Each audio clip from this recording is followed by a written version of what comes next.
You never loved me. Adrian's voice slices through the silence. You loved my last name, my family's fortune, the sterling name, and everything you thought came with it. He stares at his bride with undisguised contempt. Tell them the truth, Nicole. Tell them, Nicole. Tell them, Nicole. Billionaires, political figures, celebrities, investors watch Nicole, the celebrated and relentless prosecutor, on her knees. She says nothing. Adrian lets out a cold laugh. You can't, can you? Because every word I've said is true. His gaze sweeps across the hundreds of guests before returning to her.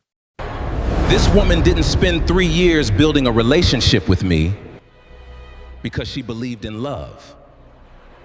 He points directly at her. She built an investment. A murmur ripples through the crowd. One of Adrian's friends lifts a phone, recording Nicole, the celebrated federal prosecutor, as tears slide down her cheeks. Every smile was calculated. Every tear was rehearsed. Every "I love you" was another step toward gaining access to my family's wealth. His voice grows louder. She wasn't marrying me. She was marrying my inheritance. He raises a thick folder. Inside this file is proof Nicole planned to use this marriage to take everything she could before walking away. Ladies and gentlemen, you're not looking at a loving bride. You're looking at a professional manipulator. Every eye lands on Nicole. She doesn't blink. She is no longer crying. Are you finished? She asks quietly. Adrian smiles. Not even close. Nicole reaches for a remote. Good, she says, because now it's my turn. The giant screen flickers to life. It isn't showing his evidence. This is gonna work. It's showing hers, Adrian and his friends, inside a private club, laughing as they plan tonight. The room goes silent. He thought that all. He had no idea it was the beginning of his family downfall. Welcome to the channel, where every story is more than just entertainment. It's a journey filled with emotion, unforgettable characters, powerful life lessons, and thought-provoking moments. Here, we bring you captivating stories that entertain, educate, inspire, and remind us that every choice has a consequence. Before we get into today's incredible story, take a moment to support the channel by clicking the subscribe button and turning on the notification bell so you never miss our latest stories. We'd also love to know where you're watching from. Drop a comment below with your country, state, or city and tell us what time you're watching. It's always exciting to see our amazing community joining us from all around the world. If you enjoy stories filled with drama, suspense, romance, family conflicts, shocking twists, justice, and powerful life lessons, you're in the right place. Now, get comfortable, relax, and let's step into today's unforgettable story. Nicole Brooks did not raise her voice in meetings. She did not need to. At the Department of Justice, on the 9th floor where the air smelled of burnt coffee and old paper, people learned to watch her hands instead of her mouth. Her hands stayed still. Stillness, they came to understand, was not calm. It was control. She had spent 6 years dismantling networks that other prosecutors called untouchable. She did not chase headlines. She did not leak to reporters. She built cases the way other people built houses, slowly, with permits, with everything load-bearing checked twice. Colleagues called her relentless. She did not think of herself that way. She thought of herself as someone who had simply stopped expecting anyone to do the work for her. "You haven't eaten," Megan said, sliding a paper bag across the table. They sat in a diner 2 blocks from the federal building, the kind of place with vinyl booths and a pie case nobody trusted. Megan had known her since college, since before the badge, before the discipline had hardened into something people mistook for coldness. "I ate," Nicole said. "A protein bar isn't a meal, Nick." Nicole didn't answer that. She unwrapped the sandwich instead, and for a moment neither of them spoke, because Megan understood the silences better than anyone alive. "You still haven't called your dad back." "There's nothing to call back about." He left, like for messages. He left a woman dying of ovarian cancer to sleep with someone else for 2 years before she found out, Nicole said, evenly, the way she might read a charge sheet. He didn't lose her. He let her go and called it grief afterward. She took a bite of the sandwich. I don't owe him a callback for that. Megan didn't push. She never did. Not really. Not past the first attempt. She had watched Nicole build the wall brick by brick over 15 years and had decided long ago that her job wasn't to tear it down. Her job was to make sure Nicole didn't disappear behind it entirely. You know, not everyone who wants to get close to you is going to leave, Megan said. I know, Nicole said. She did not sound convinced. She did not need to sound convinced. She had survived without being convinced of that for a long time, and survival, to her, had always been enough. 3 buildings of shell companies, 2 continents of wire transfers, a network so carefully laundered that on paper it looked like nothing at all, consulting fees, real estate holdings, a foundation with a name vague enough to mean anything. Nicole's task force had spent 14 months pulling the thread, and the thread did not end where they expected. It ended in an operation calling itself, in internal documents recovered from a flipped account at the Black Tigers, a network that did not exist on any registry, that moved money for elections it had no business touching, that wore the face of a respectable holding company because respectability was the best disguise money could buy. The holding company belonged to the Sterling family. Nicole did not know that yet. Not fully. She knew there was a name attached to a board seat, and the name was common enough that it hadn't registered as anything more than a line item. She was 3 steps from the truth and did not yet know how close those steps would bring her to her own kitchen table. Aaron Sterling knew first. He learned of it the way men like him learned everything, quietly, from someone paid to notice things before they became problems. His informant did not say engaged. He said involved, and then, when pressed, said the woman's name, and Aaron set down his glass slower than he meant to. He had watched his son for months without naming what he was watching. Adrian had stopped answering calls on the second ring. Adrian had started smiling at his phone instead of his food. Adrian had begun, for the first time in his adult life, looking like a man who had something to lose. Aaron had assumed it was a woman. He had not assumed it was that woman. He sat alone in his study a long time after the call ended, not moving, not pouring another drink, doing the kind of math that men in his position did when the variables stopped being abstractions and started having names. He summoned Adrian the way he summoned everyone, not with a request, but with a time and place, as though Adrian were still 19 and answerable to him for curfew. Adrian came anyway. He always came anyway. Sit down, Aaron said. I'd rather stand. Sit down, Adrian. He sat. Aaron didn't waste time on softness. He never had. Your fiancé, he said, is the lead on a federal task force that has spent over a year building a case against this family. Did you know that? Adrian's face did not change quickly enough. Aaron saw it anyway. You didn't know, Aaron said. Of course you didn't. She's good. That's a problem. What is this, Dad? This is me telling you that in approximately 4 months, the woman you intend to marry is going to put your mother in front of a grand jury. She is going to do it whether or not you're standing next to her at the altar. The only question is whether you're standing there as her husband when it happens, or whether you've already done what needs to be done. Which is what, exactly?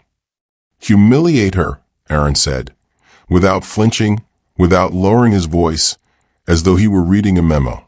Publicly, convincingly, make it impossible for anyone to believe this family had a reason to fear her.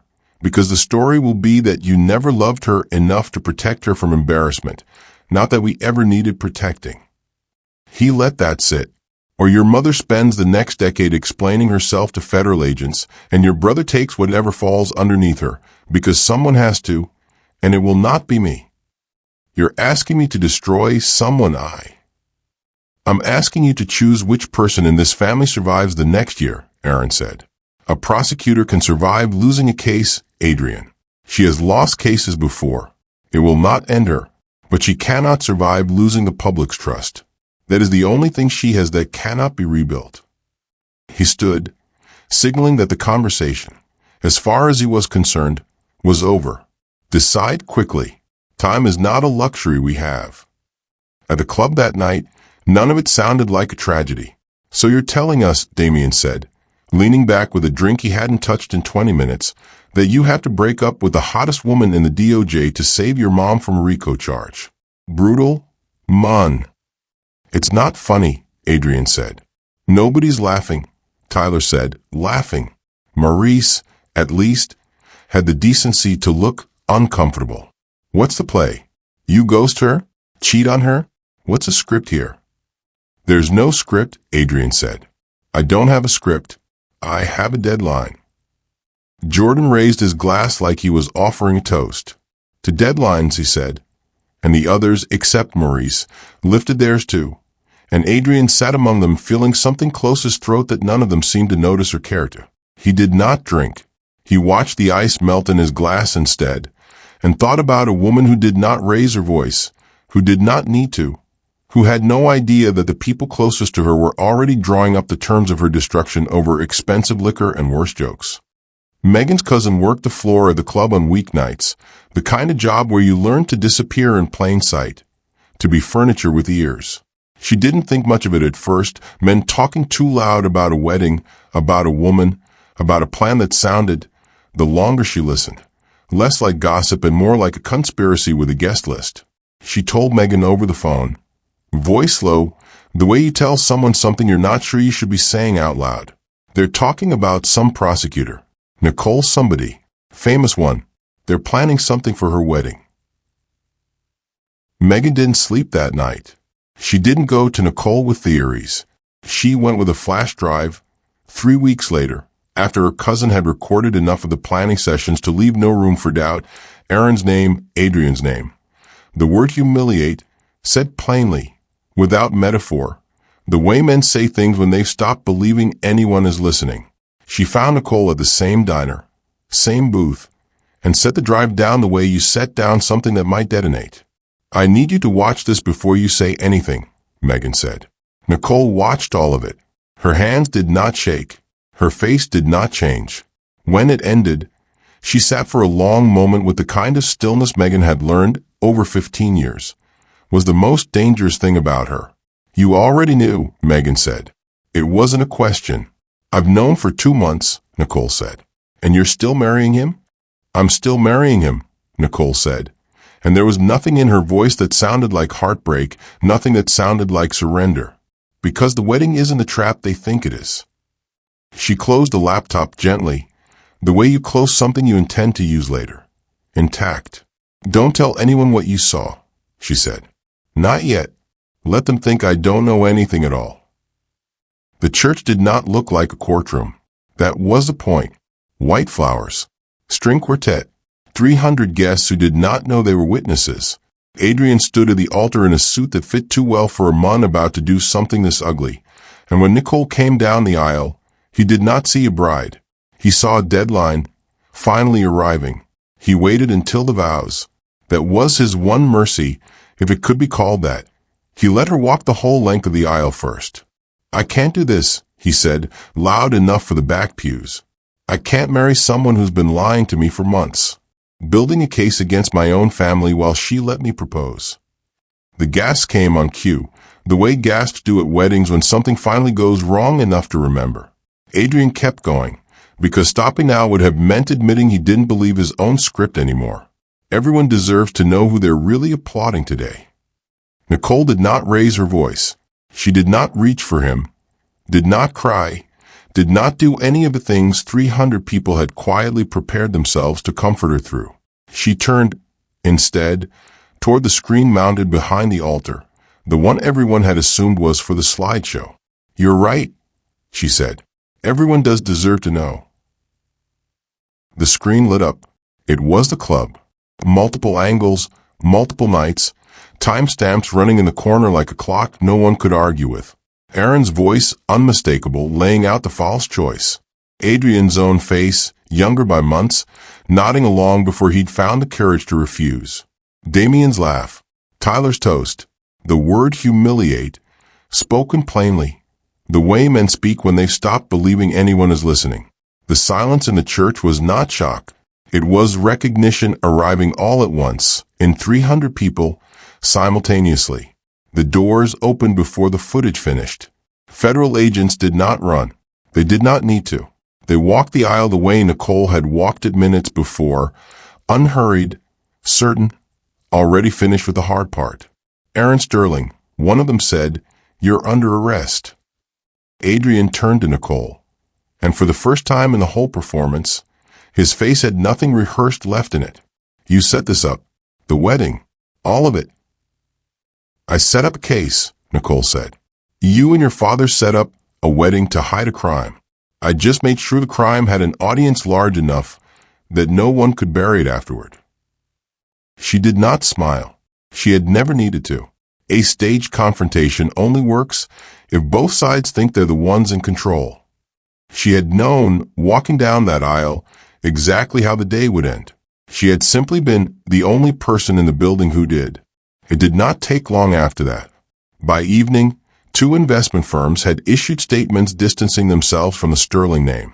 By the next morning, a senator who had once stood beside Aaron at a ribbon cutting could not recall, when asked, ever having met him at all.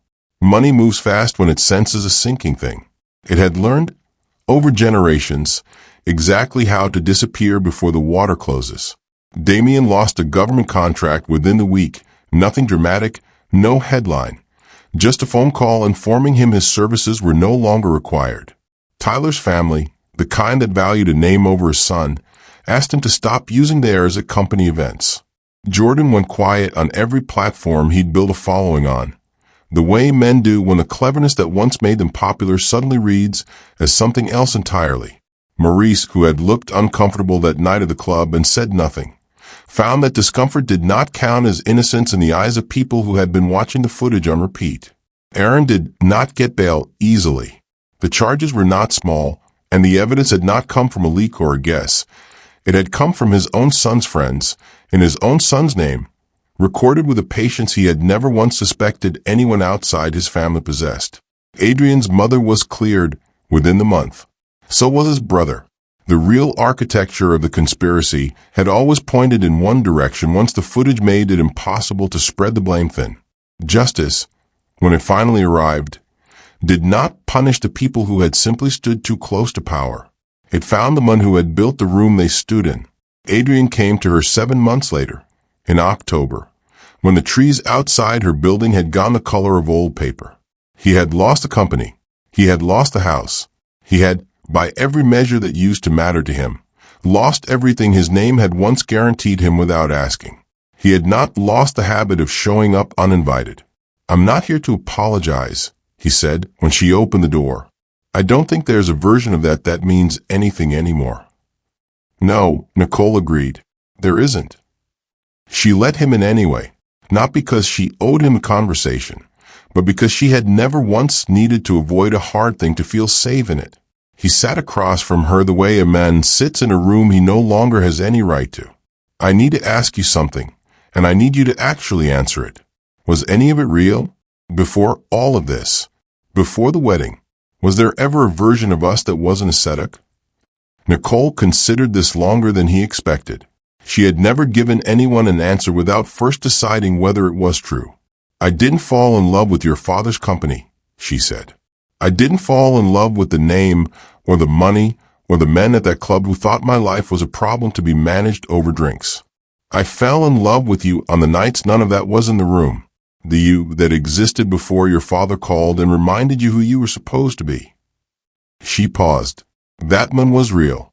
I don't think he got to exist very often, but he was real. Then why didn't you stop it? Any of it? You could have warned me. We could have." "Could have what, Adrian? Run from your family? You never once tried to. Not before I gave you a reason to think about it." She said this without cruelty. The way a verdict is read without cruelty, as a fact, not a weapon. "I don't build cases on what people could have been. I build them on what they did. And what you did was choose them every time, until the day you no longer had a choice left to make." He had no answer to that. There wasn't one. She walked him to the door, Not because she wanted him gone faster, but because some conversations only end well if no one drags them past their natural close. For what it's worth, he said, at the threshold, I hope whatever comes next for you is quieter than this. It will be, she said. I've never needed noise to know I was right. She did not watch him walk away. She had spent enough of her life watching people leave to know that the watching never changed the leaving.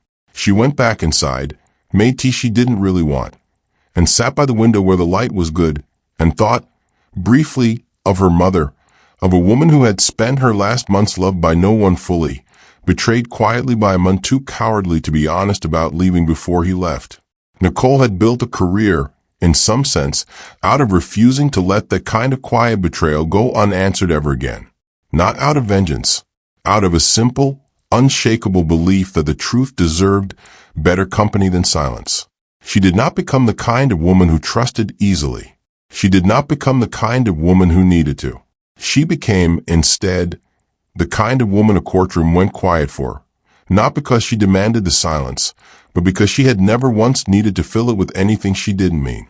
Love, she had learned, was not proven in the wedding photos or the toasts or the rooms full of people clapping for things they didn't understand. It was proven in the rooms where no one was clapping at all, in who a person chose to be when there was nothing left to perform for, and no one left to impress. She finished her tea. She did not look back at the door. Some people spend their whole lives waiting to be rescued from the truth. Nicole Brooks had simply decided, a long time ago, to become it. If this story hit you, smash that like button. Drop a comment telling me what part shocked you the most, and subscribe so you don't miss the next one. New stories every week. Turn on notifications so you never miss a twist. See you in the next one.